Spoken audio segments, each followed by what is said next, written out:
Bien, seguimos entonces conversando sobre este asunto sumamente complicado. Claro, es cierto, es necesario, eso es algo elemental, ¿no? Fortalecer el Poder Judicial, es increíble que el Ministerio Público, el fiscal Ramos, estábamos hablando de eso, que es ahora fiscal de la Nación, fue el que, pasó al retiro, paralizó la investigación. Paralizó la investigación y retiró a los fiscales que estaban investigando la centralita y todo lo demás. Ahora, fiscal Ramos forma parte de esa mafia o no forma parte, no sabemos, de repente recibió una información, en fin, es un asunto muy complicado que ha comprometido a las instituciones más importantes, pero digamos, lo importante acá es que ya se tomó conciencia y se declaró la guerra, por lo menos en estos 3 casos, ¿no? Pero esta guerra, ¿qué más debe contemplar? Una pregunta específica que es paralela a la de las reelecciones de los presidentes regionales. El asunto de los gobernadores, por ejemplo. ¿Los gobernadores deben desaparecer o no deben desaparecer? El ministro Albán ha dicho que él piensa que la ONAGI debería pasar a la PCM y nosotros acá hemos sugerido que los gobernadores deberían jugar una función de articulación precisamente en un Estado que se está desmembrando. No sé, ¿cuál es tu opinión?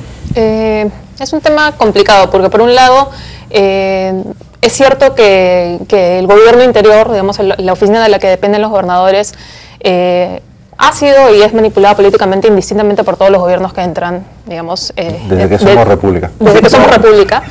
Y esto se ve acrecentado por la falta de partidos políticos, justamente por el hecho de que los partidos no gobiernan el territorio y no ganan, no compiten y no ganan ni municipalidades ni regiones, se les hace muy difícil una vez que están en el gobierno realmente gobernar y entonces funciona como un incentivo, como un compensador. Pero al mismo tiempo, yo no los eliminaría porque en la práctica son una institución bien importante que es la que permite sobre todo conectar en zonas rurales al Estado central, de alguna manera, que es digamos, es una de las pocas instancias que llega con las comunidades, con los tenientes gobernadores, en comunidades campesinas, en caseríos, en poblados, que son de alguna manera el vínculo que tienen que es bastante importante para coordinar una serie de instancias, ¿no? Porque de otra forma, en la práctica, el Estado central tiene poca llegada ahora en el territorio. Lo que pasa es que habría que revisar sus funciones totalmente. O sea, no tienen por qué ser representantes políticos. Yo preferiría que sean representantes de la administración central en los departamentos. Sí. Exactamente. Hoy día, el Ministerio de Salud paga un funcionario en cada dirección regional para que le sirva de bisagra con las direcciones regionales de gobierno regionales. El Ministerio de Educación está prácticamente cerca de hacer lo mismo.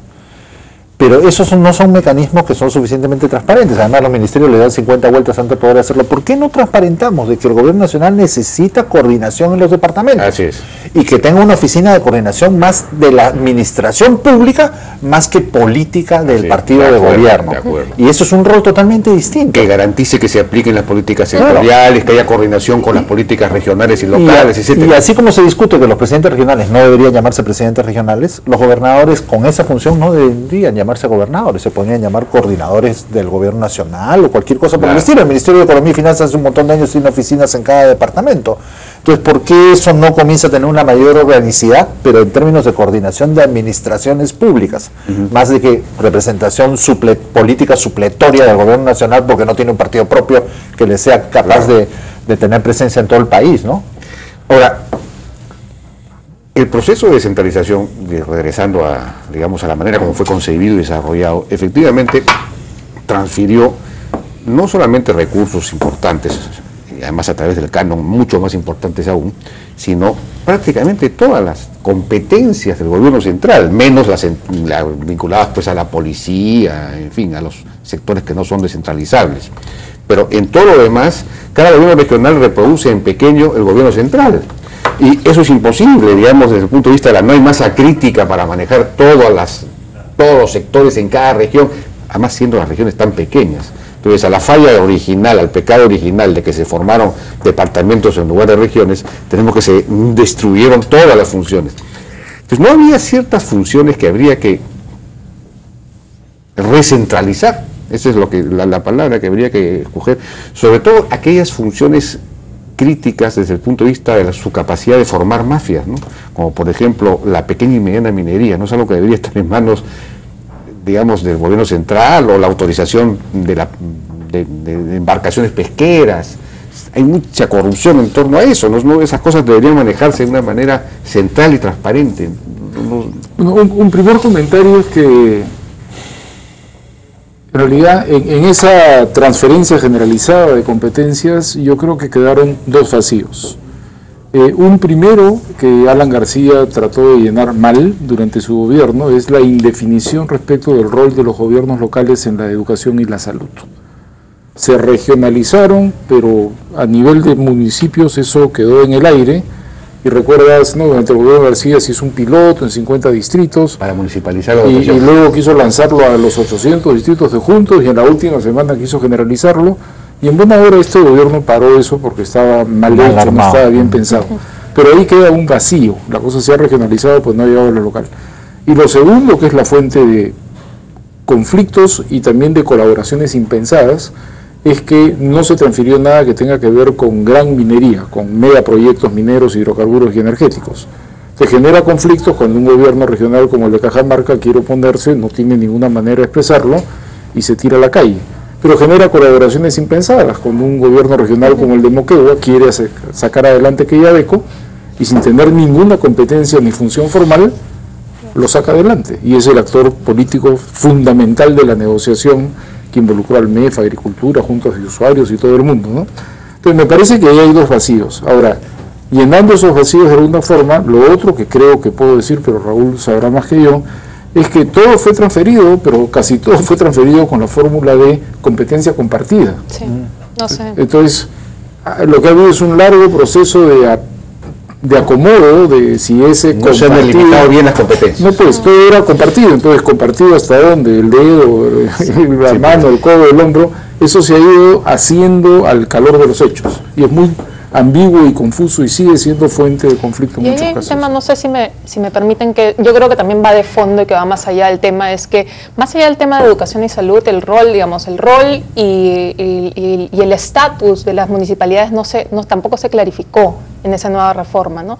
Desde la Constitución del 93, a las municipalidades provinciales se les quita competencias y poder que antes tenían para regular una serie de aspectos a los distritos, y eso se elimina con la Constitución, digamos, del fujimorismo en el 93, y en este nuevo proceso no se revisa. Entonces lo que tú tienes es un nuevo diseño de la descentralización que es bastante atomizado, en el sentido que todos tenemos en la práctica un nivel de gobierno intermedio, esos gobiernos regionales que están en los departamentos, pero además somos el único país de América Latina que tenemos un sistema dual de municipalidades, y además tenemos un número muy alto de municipalidades, pero en las cuales tampoco no hay una relación jerárquica real entre las distritales y provinciales. Entonces en la práctica no hay una coordinación real, no hay ningún mecanismo institucional ni legal que permita que las provinciales realmente puedan planificar adecuadamente el desarrollo urbano, el desarrollo rural, y es muy difícil porque hasta el momento, tal como están las cosas, todo depende de la buena voluntad política de autoridades que en la práctica compiten, ¿no?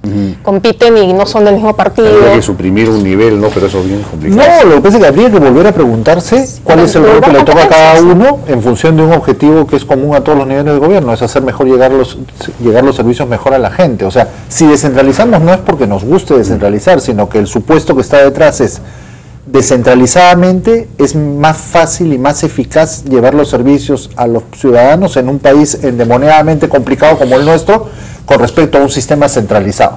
Y eso significa preguntarse cuál es el mejor papel que le corresponde a cada nivel para llegar mejor los servicios. Pero el criterio fue fácil: todo lo grande se lo queda en nacional, todo lo chiquito lo descentralizamos.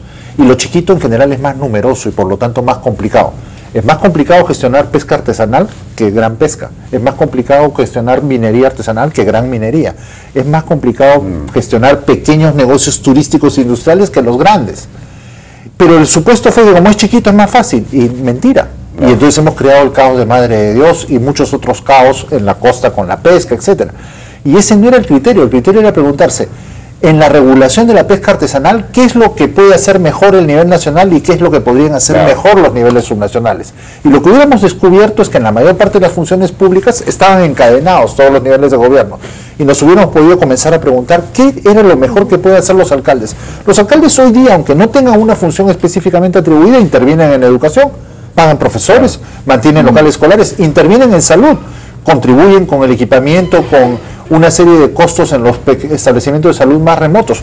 contribuyen en desarrollo económico, hacen una serie de proyectos productivos, pero eso no está hilvanado con lo que hacen las regiones. Contribuyen en seguridad, contribuyen en seguridad, pero nada de eso está necesariamente formalizado y articulado con lo que le toca hacer a la región, con lo que le toca hacer al nacional. Entonces la sensación que tiene el ciudadano es que el Estado es una especie de tostadas que van en caminos paralelos, muchas veces habría que estudiar la realidad, a ver cómo se está resolviendo este tema en los hechos, ¿no? Claro, y por ejemplo, hay sectores que lo están haciendo. El Ministerio de Educación está haciendo todo un ejercicio de reflexión, cómo readecuo las competencias relativas entre nación y región para que la calidad del servicio público en las escuelas sea mejor. Y esa reflexión tendría que hacer todos los ministerios. Si esa es la discusión que quiere hacer el presidente Humala con respecto a la descentralización, lo acompaño. Si solo la discusión es reelección o no revocatoria, eso no va a cambiar nada. Tenemos que ir a una última pausa y regresamos. Claro, la red donde todo es posible.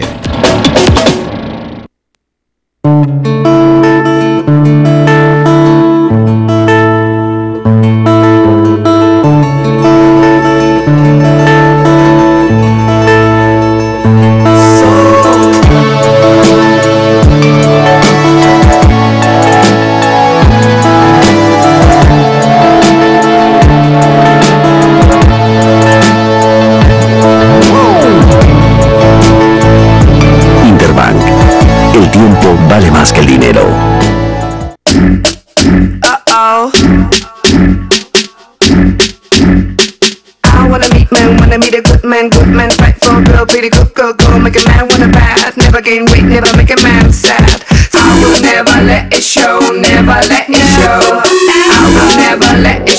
Me fascina Ripley. Si ves sangre cuando te cepillas los dientes, hay algo que tienes que saber.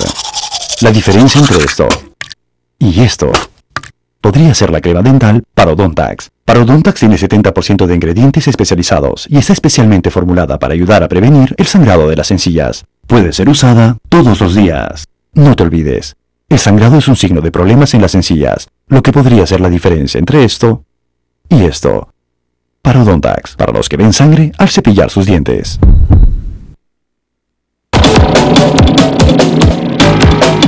Bueno, este es un tema, no diré inagotable, pero muchísimo más largo, ya no tenemos tiempo, pero quedaba, por ejemplo, el tema del canon, que también es una fuente muy complicada, no solamente de discusión, sino de problemas y de injusticias en la distribución.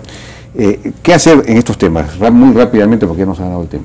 Se puede ahorita reformar el canon quitándole al distrito productor este derecho a participar 3 veces y tener una mejor distribución dentro de la región productora y ubicar esa discusión dentro de la discusión más amplia de un nuevo reparto de la torta general, donde eso sea una fuente más, pero también se vuelve a discutir cómo se distribuye el IGB, el selectivo al consumo, digamos, cómo se distribuyen todos los ingresos del Estado de manera previsible, consensuada, con indicadores y en función de una nueva definición más clara de las competencias y responsabilidades de cada quien. Y contemple, digamos, incentivos para la buena gestión también, ¿no? O sea, un solo sistema que, digamos, que compense, pero que también premie, digamos, buena gestión. Si quieres tener mejor instituciones descentralizadas más fuertes, yo diría 2 patas. Una es esta que estamos hablando, la otra, y la otra es, ahorita están por salir los reglamentos de implementación del servicio civil. No podemos tener gobiernos regionales fuertes con funcionarios volátiles hasta el 4º nivel de organización. Tenemos que comenzar a crear una administración pública más estable. Y eso va a compensar. Y más meritocrática. Exactamente. Eso va a compensar esa condición principesca que dice el presidente de la República que tienen los presidentes regionales. Una administración fuerte compensa a esos caciques o políticos todopoderosos. Si implementamos servicio civil con cierto énfasis en gobiernos regionales, si implementamos una legislación fiscal razonable, no tremendista, razonable, a partir de las fuentes actuales ordenadas, podemos comenzar, y comenzamos a ordenar los incentivos electorales, podemos comenzar a tener una institucionalidad descentralizada más fuerte que la que tenemos hoy día, y que no se va a resolver con medidas efectistas, como decía Choclien antes, como puede ser la no reelección. De acuerdo. Bien, yo les agradezco, ya no tenemos más tiempo, pero creo que efectivamente este es un asunto que amerita un programa entero. Muchas gracias a Carlos Monge, a Raúl Molina y a Paula Muñoz.